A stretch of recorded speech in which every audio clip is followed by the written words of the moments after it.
All right. So I previously did season one of TNG, but I did that as two videos that are covering the entire series. And I was hoping to make several shorter videos. So I'm going to do each of the episodes individually for season two, starting with the child. Yeah, I decided to go with the ones that are spooky and creepy, not necessarily horrifying, but spooky. Um, this one, an alien entity of unknown origin, unknown purpose, and unknown, well, anything, honestly, has decided it wants to become human. And to do so, it is borrowed Counselor Troy.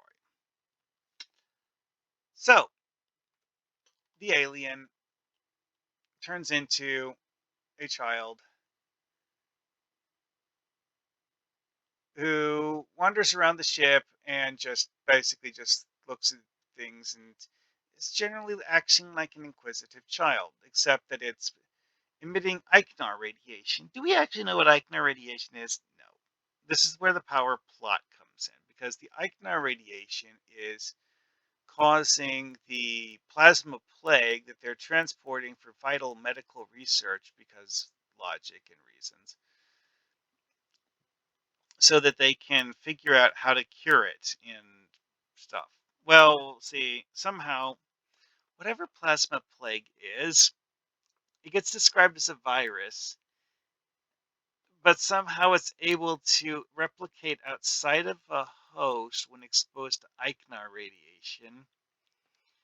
Yeah, okay. Also, why is it called plasma plague? No, we have no idea. Anyway, so continuing on. The plasma plague thing is actually the entire reason why there's an actual like threat to anything in this episode. And as a result, the episode tends to be more about the high concept moral and ethical dilemmas and questions that no one in real life has ever actually asked themselves because of the fact that this stuff that doesn't happen in real life. It's sci-fi, and sci-fi is being even more sci-fi than usual today. It does, however, kind of sort of go in with old ideas about changelings and not necessarily children in the traditional sense, but things you think are human children that really aren't. Well, yeah, that's where this goes. Because Ian, as he gets called, is here because he's curious about what it's like to be a humanoid, because he's not. And we have no idea where he comes from, what he was doing prior to doing this, or where he went after he stopped doing this. We literally know nothing about his species, or even if he has a species. Because with Star Trek, some of the energy based life forms are actually just sentient blobs of energy that don't have a race. They are just unique entities. We don't even know if he's a unique entity. He might be. Because, like, the way he talks about things, it's like the entire, concept of having um, family seems alien to him. I mean, almost as alien as having fingers, to be honest. That's something that gets very interesting here because Ian does all of these standard stupid child things and at one point actually accidentally burns himself. Oh yeah, see, right here. Stuck his finger in scalding hot soup and then it's like, ah, it hurts. Anyways, so Ian, because he's actually an energy based life form and not a humanoid, is emitting Eichner radiation the entire time he's there. In theory, you could track these alien entities by scanning for sources of Eichner radiation. It's not entirely clear why he's emitting Eichner radiation. However, one thing we do realize about the whole Eichner radiation thing here is that the cure for there being a source of Eichner radiation on the USS Enterprise and the only method of solving said Eichner radiation problem is to have Ian stop being a humanoid, revert to his energy alien form, and leave the ship completely. That was the only way to solve the Eichner radiation problem. No radiation shielding. Can't put him in a radiation proof box, apparently. Or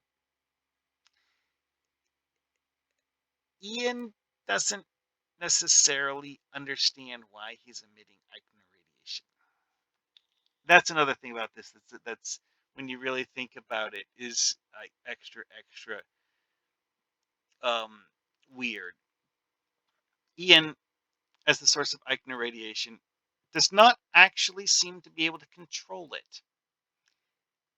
Ian chooses to leave the ship as the only possible method available to avoid having Eichner radiation being flooding the ship. Huh? Yeah. Anyways, um,